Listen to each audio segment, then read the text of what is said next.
I honestly couldn't believe what I was seeing when this entitled woman sitting in first class suddenly grabbed my 78-year-old mother by the arm and forcefully shoved her aside, screaming that the overhead bin belonged to her. My mom stumbled and nearly went down, grabbing at her bad hip in pain as the entire plane froze in shocked silence. I lunged forward, my heart pounding, seconds away from completely losing my temper. But before I could say a word, the airline manager appeared, listened to what happened, and calmly promised she would take care of it. What Karen didn't realize was that she had just guaranteed herself the most miserable flight of her life. It all began at the gate in Chicago. We were heading to Florida for my mom's first real vacation in years.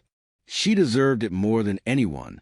She'd lost my dad the year before, had recently undergone hip surgery, and this trip was meant to help her heal emotionally and physically. I'd paid extra for economy comfort seats near the front, so she wouldn't have to walk far. We boarded early using her priority assistance, and she slowly made her way down the aisle with a small carry-on. That's when we encountered Karen. She was already settled into seat 2A, oversized designer sunglasses still on indoors. Phone on speaker, loudly ranting to someone about a ruined spa appointment. My mom paused at row 2 and gently lifted her bag toward the overhead bin directly above Karen's seat. There was more than enough room. Out of nowhere, Karen exploded. "Excuse me, that's my bin. You people in the back don't get to use first-class storage." My mom, soft-spoken as ever, immediately apologized and explained she just needed somewhere nearby since the bins farther back were already full. Karen didn't care.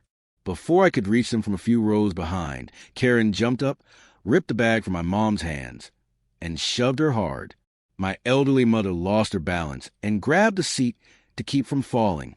Her face twisted in pain. A wave of gasps moved through the cabin. A flight attendant rushed over, but Karen kept ranting. She invaded my space. I paid for first class. I don't need some old hag blocking my area. My blood was boiling. I pushed forward and demanded to know if she just assaulted my mother. Karen smirked and said, if she can't stand steady, she shouldn't be flying. That's when the airline manager stepped in. She was tall, composed, wearing a sharp uniform, and she'd been overseeing boarding. She'd seen everything on the security feed from the jet bridge. Her expression was ice cold as she asked Karen to explain what happened. Karen, confident in her status, doubled down. I've had platinum elite status for 10 years. You people always side with the riffraff, but I know my rights. The manager didn't argue. She simply nodded and said, "Understood, ma'am," before asking for our boarding passes. My mom was shaking, holding her arm where Karen had grabbed her. I was ready to call airport police myself. Instead, the manager quietly spoke to gate agent, then turned back to us with a calm smile. "Please follow me for a moment." Karen rolled her eyes and muttered about special treatment for complainers. We stepped off the plane briefly, thinking they were removing her. Instead, the manager handed us new boarding passes and whispered, "Don't worry, we're handling this." When we reboard, Karen was still smugly seated in 2A. My mom and I walked past first class and kept walking. Then we stopped. The manager pulled back the divider and gestured to 2 empty seats in 1B and 1C, fully flat first-class suites. My jaw nearly hit the floor, but the real shock was still coming. As we settled in with welcome champagne, the manager walked back to Karen, leaned down, and whispered something that drained all color from her face. Karen sat frozen, mouth hanging open. The manager straightened and announced loudly enough for first class to hear, "Ma'am, due to your physical altercation with another passenger, we're required to reaccommodate you for safety reasons." Karen erupted, "You can't do this. I'm platinum. Call your supervisor." The manager simply smiled and motioned to 2 ground staff who had quietly boarded. They asked Karen to stand and collect her things. She refused, crossing her arms like a child. That's when the manager dropped the hammer. "If you don't comply, airport police will be involved and you'll be removed entirely.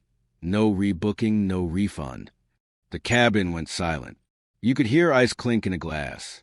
Karen finally stood, shaking with rage, muttering about lawsuits and knowing the CEO personally. We assumed she'd be moved to economy. We were wrong. The The manager escorted her past us in our plush seats, past business class, past every comfort row, all the way to the very last row of the plane. Middle seat 3080, wedged between a guy who clearly hadn't showered and a mom holding a screaming toddler. Her designer bag was shoved under the seat because the overhead was already packed. As she squeezed into that tiny space, she kept shooting daggers up the aisle toward first class. Flight attendants ignored every call button she pressed. One even passed by with warm cookies for first class without acknowledging her. Meanwhile, my mom and I were enjoying hot towels, menus, noise-canceling headphones, the works. 30 minutes in, Karen unbuckled and stormed up the aisle, trying to force her way through the curtain. A flight attendant stopped her immediately. "Ma'am, return to your seat." Karen screamed about discrimination and demanded the pilot. Phones came out to record. The attendant calmly warned her the plane would divert if she didn't comply.